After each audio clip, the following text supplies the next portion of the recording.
Selanjutnya, kita lihat manfaatnya dulu. Yang pertama, mengapa harus memaafkan? Alasan pertama, kenapa harus memaafkan itu, biar kita ringan hidup kita. Hubungannya sama dendam, kebencian minggu lalu. Itu kan sangat berat untuk psikis kita. Jadi kita minum racun, kayak minggu lalu kan ada pepatah, kebencian itu kita minum racun dan ingin orang lain yang mati. Ya kan? Kita kan yang berat. Kalau kita nggak memaafkan orang lain itu kan kita simpan kemarahan kita simpan kebencian kita di dalam. Tiap hari kita hidup dengan itu.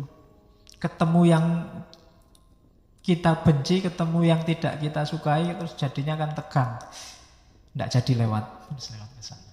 Sudah mau lewat nggak jadi lewat, mau ke sana nggak jadi ke sana, mau masuk ke warung ada dia nggak jadi. Energi kita habis untuk itu. Mau berangkat ngaji, itu mesti dia duduk paling depan. Tiap hari bikin aku kecewa. Aku datang terakhir-terakhir aja, nggak usah lihat. Misalnya, kan kita capek sendiri, hal-hal yang nggak penting, hal-hal remeh-temeh, jadi beban. Maka begitu kita maafkan, kita ringan sudah. Membuang separuh beban di kepala dan di hati kita. Kemarahan, dendam, otomatis tersingkir. Seperti saya bilang minggu lalu, bahwa di antara yang selalu bikin kita sibuk berpikir, itu adalah yang kita cintai dan yang kita benci. Padahal yang kita cintai dan yang kita benci itu tidak mesti mikir kita. Loh iya loh. Kalau kamu seneng sama orang kan tiap hari siang malam kamu pikir, dia tidak mikir apa-apa tentang dirimu. Benci sama orang juga begitu. Siang malam kita pikir dia nggak mikir apa-apa, dia cuek sama kita. Jadi rugi kita, rugi energi, rugi waktu, rugi tenaga, rugi pikiran. Eman-eman, mending dibuang saja. Kalau menurutmu itu barang jelek, barang tidak penting kan harus dibuang. Nggak usah disimpan. Kalau disimpan nanti baunya tidak enak. Jadi buanglah sampah pada tempatnya. Kalau itu kita anggap sampah, jangan disimpan di sini. Oke, itu manfaatnya. Maka maafkanlah. Terus maaf itu menyembuhkan. Maaf itu membuat kita maju. Bahasanya anak hari ini bikin kita move on. Kalau kamu tidak memaafkan, kamu tidak move on. Kamu terjebak oleh masa lalu. Padahal kamu hidup di masa kini, menuju masa depan. Jadi maaf membuat kita bebas dari luka masa lalu. Sudahlah, dibuang saja. Meskipun tidak harus dilupakan, kita ambil pelajaran. Kayak tadi tidak harus dilupakan. Kenapa?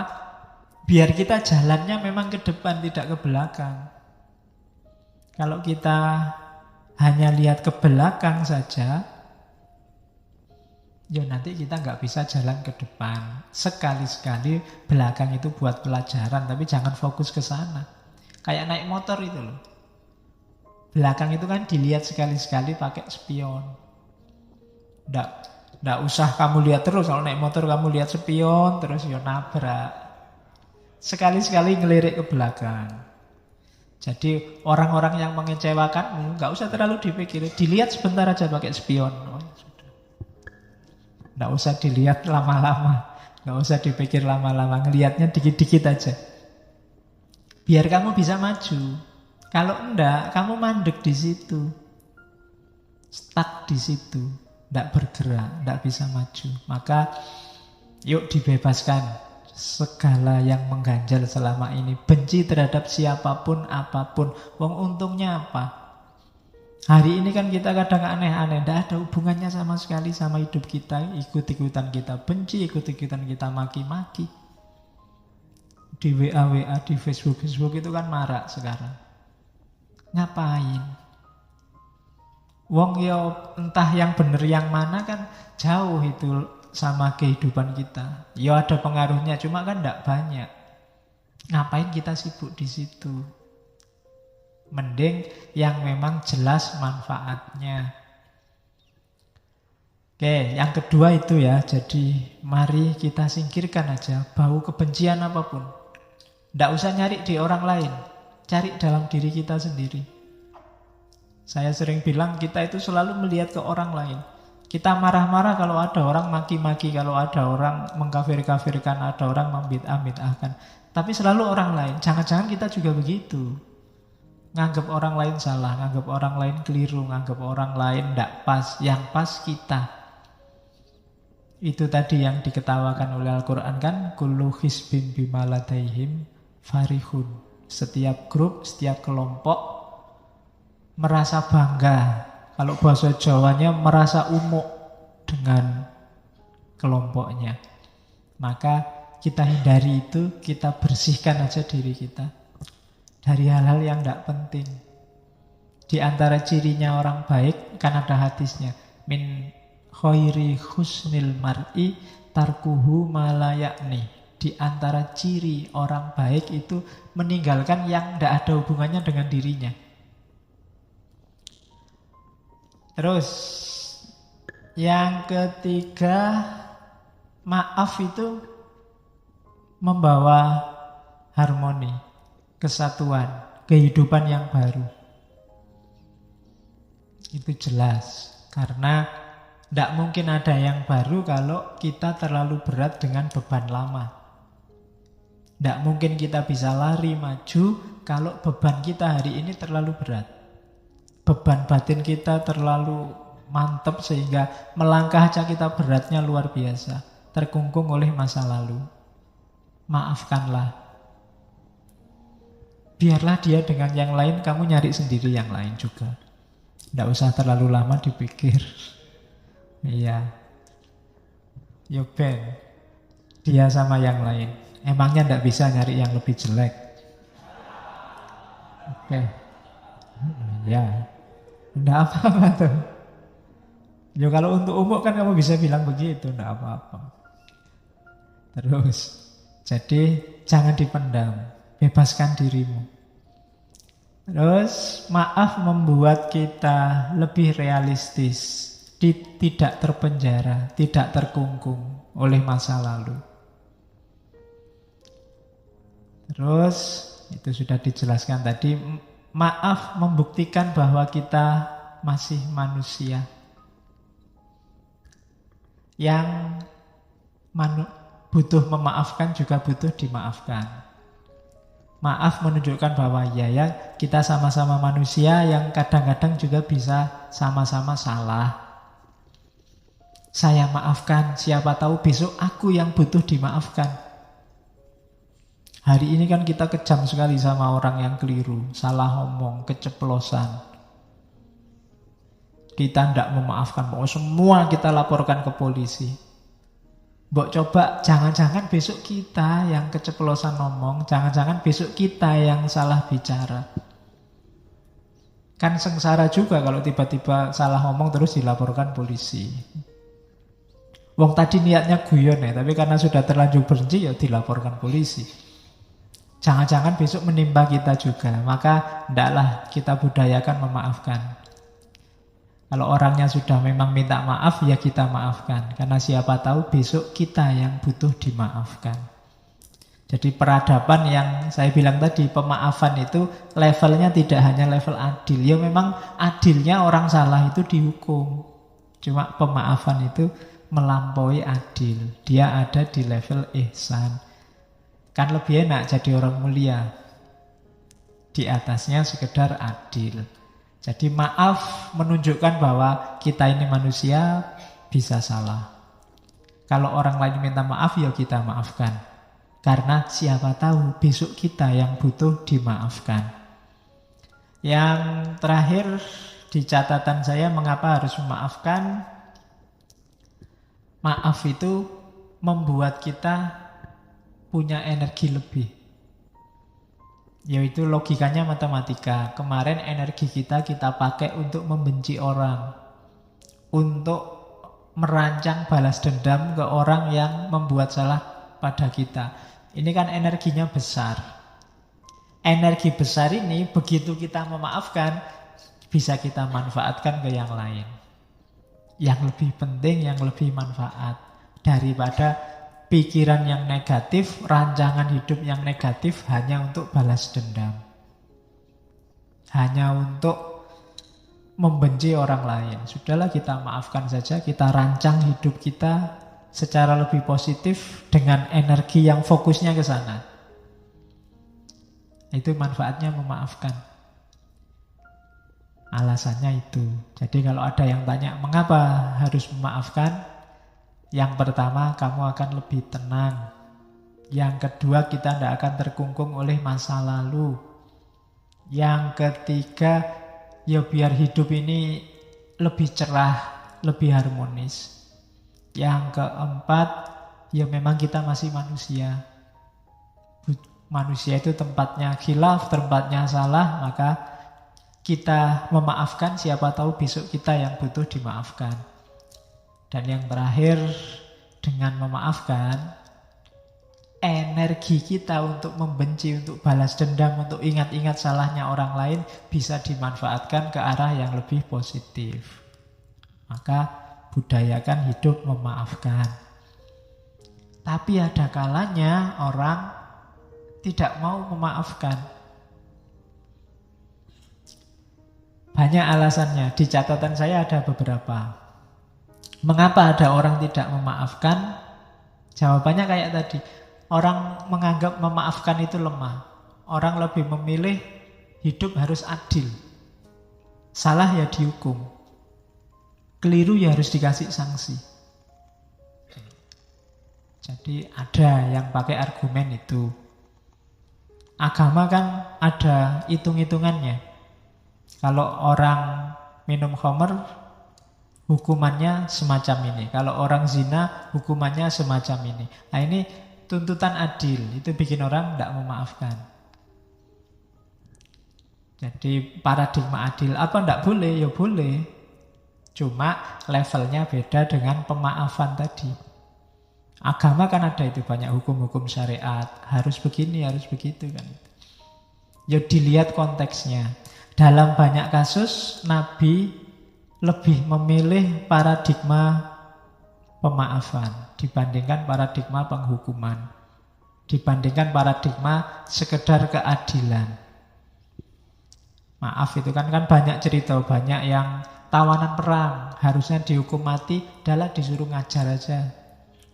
Waktu Fathu Mekah itu kan kafir Quraisy kan disuruh diampuni semua. Musuhnya yang paling besar rumahnya malah dijadikan suaka. Barang siapa masuk rumahnya Abu Sufyan, dia aman. Itu Nabi Muhammad. Paradigma memaafkan. Suatu ketika ada anak muda yang menghadap pada Nabi. Dia ngaku, Nabi, saya kemarin baru saja zina. Nah, itu jarang ya ada kayak gini hari ini. Ya. Oke, kalau hari ini kan lebih dahsyat, tidak cuma ngaku, di video lagi. Nah, ya. Tinggal kita lihat bisa dia tidak cuma ngaku, ada buktinya. Cuma 3 kali dia ngadep Nabi begitu. Begitu ngadep pertama, Nabi pura-pura tidak dengar, terus Nabi minggir. Ngadep kedua, Nabi bilang, tidak mungkin kamu khilaf. Sebenarnya kamu tidak zina, bertobat sajalah. Terus Nabi minggir. Sampai 3 kali Nabi masih begitu. Sudahlah, kamu tobat saja. Datang yang keempat baru Nabi bilang, ya sudahlah kalau kamu ngeyel. Dia minta dirajam. Karena hukumannya orang zina itu kan rajam. Nabi bolak-balik bilang tobatlah. Itu kan maksudnya paradigma yang lebih tinggi dari bahasa adil. Tapi pemuda ini milih adil saja. Ya wis, kalau mau rajam ya rajam lah, kamu sendiri yang mau. Jarang yang kayak gini anak muda sekarang. Oke, begitu dirajam, lemparan pertama, kedua, baru dia teriak-teriak, waduh Nabi ternyata sakit, masih boleh tobat enggak? Iya. Ya kan, terus Nabi bilang, ya sudah dibilangin sejak tadi, disuruh tobat kok ngeyel. Akhirnya diizinkan untuk bertobat. Ya lihat situasinya, mungkin menurut Nabi eman-eman ini anak muda harapan bangsa. Iya. Oke. Itu memerlukan kecerdasan ya membaca kisah-kisahnya Nabi itu. Ada beberapa kisah yang harus diletakkan di wadahnya. Jangan dikeluarkan, harus hati-hati membacanya. Nanti jangan-jangan baca ini, wah kalau gitu besok zina aja lah terus tobat. Ya konteksnya beda.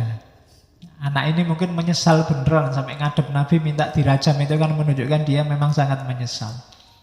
Diulang sampai 3 kali menunjukkan benar dia memang ingin tobat. Tapi kalau kamu mungkin beda urusannya. Pengen dolanan hukum mesti. Oke.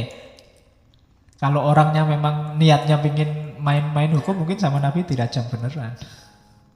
Cuma ini kan lihat anaknya masih muda. Nah itu paradigma memaafkan. Melampaui hukum pasti, melampaui hudud kalau dalam syariat. Dimaafkan. Terus itu yang bikin orang yang pertama sukar memaafkan. Yang kedua, biasanya memaafkan itu memunculkan pertimbangan kekuasaan.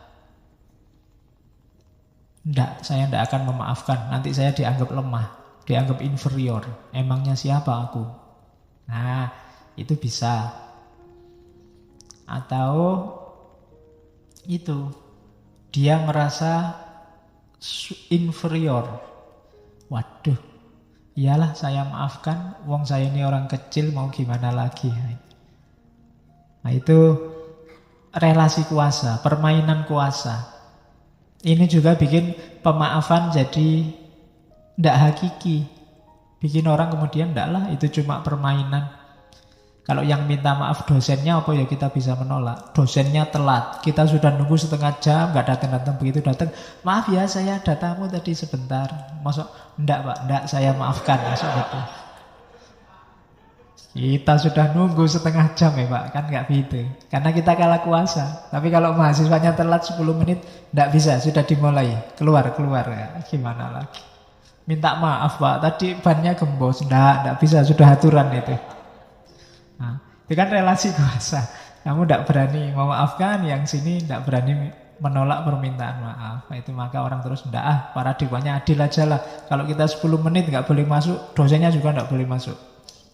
Kalau sudah 10 menit kita pulang pak, ngajar sendiri misalnya. Nah, itu namanya adil. Nah, oke. Ya besok kalau kuliah hari pertama, Pak perjanjian Pak, ini paradigmanya adil apa permaafan? Ya. Oke, nanti kalau dosennya yang pinter, buat kamu yang adil, buat saya pemaafan.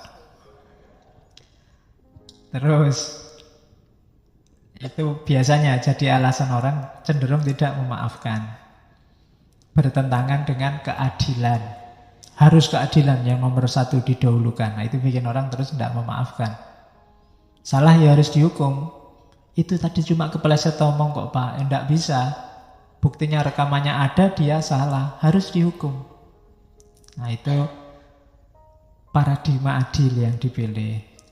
Terus ada yang terakhir, yang menganggap bahwa tidak, memaafkan itu tidak alamiah. Manusia itu secara insting itu kompetitif, saling bersaing. Jadi secara alami orang itu ya saling tabrakan, saling bertentangan.